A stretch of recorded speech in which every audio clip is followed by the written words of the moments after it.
I'm not looking forward to this. Because I still can't accept the fact that Batista is leaving the MCU, and apparently he's going back to WWE. Is I he, mean, or is he just doing that like a temporary thing as he gets ready for his next movie? Because he still has another movie that's coming out.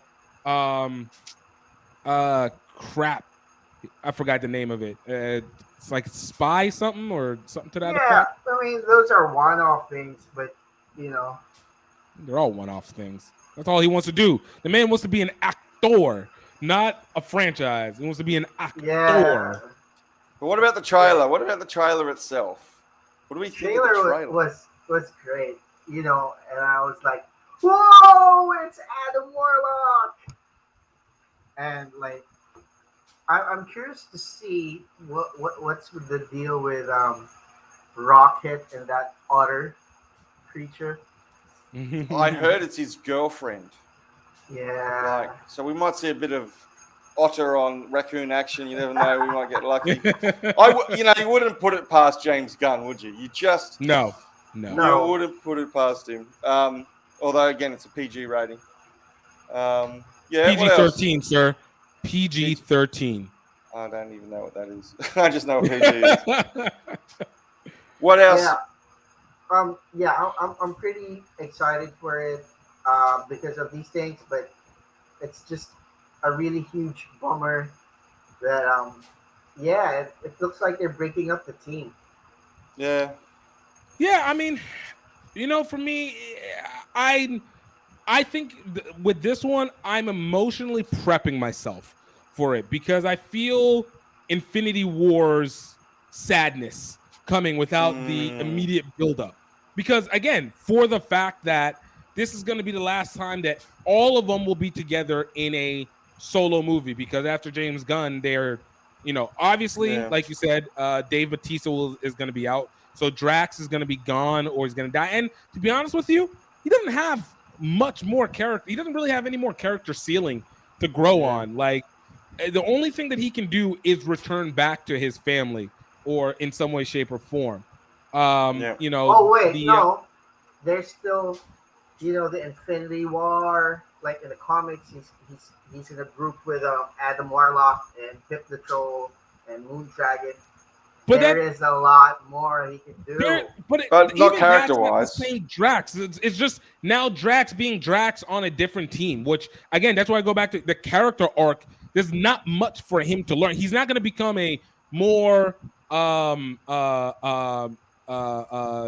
vocally modest person or have more couth or something like that. Like, literally, all it would just be is him just repeating himself over and over again in different elements, which so it makes sense to me to be like, no, there's not much space for Drax anymore.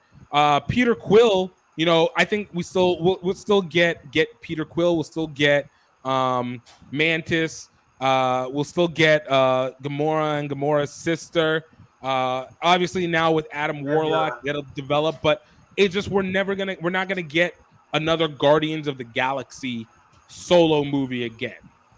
And that one's kind of weird to me.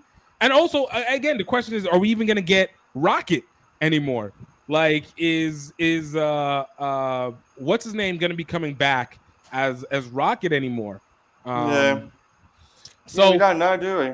So this one is one of those where I'm just like, the trailers make me feel like, we're going to lose somebody.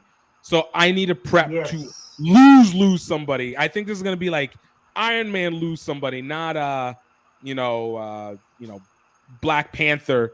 Not like Spider-Man lose somebody like we had in Infinity War. So that one is it. But in terms of the rest of it, I'm excited to see the High Evolutionary, because the only real connection I had to the High Evolutionary, since I didn't read the comics, was with the Spider-Man, the show Spider-Man. It was like Future Spider-Man, where he got transported into the world of the High Evolutionary, where the animals were running it, and That lasted for a little bit on JetX, like 15 years ago. Aside from that, got nothing. And I'm interested to see how that guy is going to work to the greater MCU villain story overall. Yeah. It's going to be interesting. Yeah, it's the sad tone to it at the end there. The way he even starts off that trailer, the way you hear Peter Quill's voice talking about it feels like things are wrapping up, and you do wonder who's going to be left standing and where they're going to stand. Right. As long as we don't lose Groot again, I refuse to have a double Groot loss. Yeah, that we might not lose. Even if he is a steroid abomination. I thought we were I thought Namora, not Gamora, sister. Karen Gilliam. Yes. I thought she was going to die 100 times. I thought there's a character that's going to die off during the Infinity War. There's a character that's going to die off during Endgame. Nope. She ended up being one of the most important characters on the thing. Nebula. So, but I got excited when I first saw the trailer because I think I talked last time to you guys about when does this code that full circle and have Peter Quill come home, considering he's already been home now during the fights of Endgame. Right. And then when you're watching the clip, the first thing you see is these suburban houses on this suburban street. And I thought, oh, I've got this right. They're going to come back to Earth. This is it. It is going to end up here. And, of course, you look at the people, and they're all freaks, right? They're all got these faces. So I'm prejudiced. Calling them well, they don't exist, so who cares? They can't be prejudiced people who don't exist. But they're all these freaks, and they're like, oh, okay. But so that's obviously the high evolutionary coming into things. He's going to be kind of devious and weird and making hybrids and, obviously created Rocket.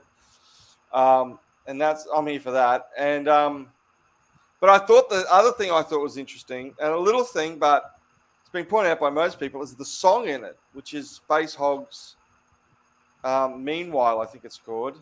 The song is a 90s song. So usually they do all 70s, all of Peter Quill's soundtracks. Right, 70s and 80s. I'm thinking they've jumped over a lot of time to go into the mid-90s with that song, because I really like that song, right? Right.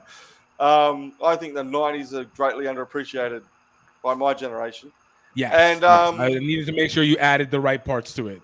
I'm not going to say it. But because I really like 90s music. And I thought, what does this mean? I wonder why has he chosen that song amongst all the stuff, and he's not. This is kind of saying we're going forward here. This is kind of saying this is going to be something different.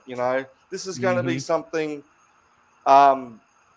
taking the Guardians of the Galaxy somewhere a little different, but brace yourselves because it may they not come back from it. Right. And I don't know, and I'm not particularly during the second Guardians of the Galaxy, I was like, all right, I get it. You're cool in space. You got all these 70 songs. Oh, look, you got David Hasselhoff. This is a good movie, but the novelty value was beginning to wear on me a little bit. A bit like the Shrek movies. After you got past the first one, then you got the second one. It's like, okay, it's becoming by the numbers. It's obscurity now has become the norm. Yeah, and when at the end there, when David Hasselhoff does kind of turn up, I was thinking, oh, okay, I get it. It's clever, it's funny, it's postmodern, it's culture mixed up. So for them to finish at number 3, pushing to a new direction, I think, I'm looking forward to it.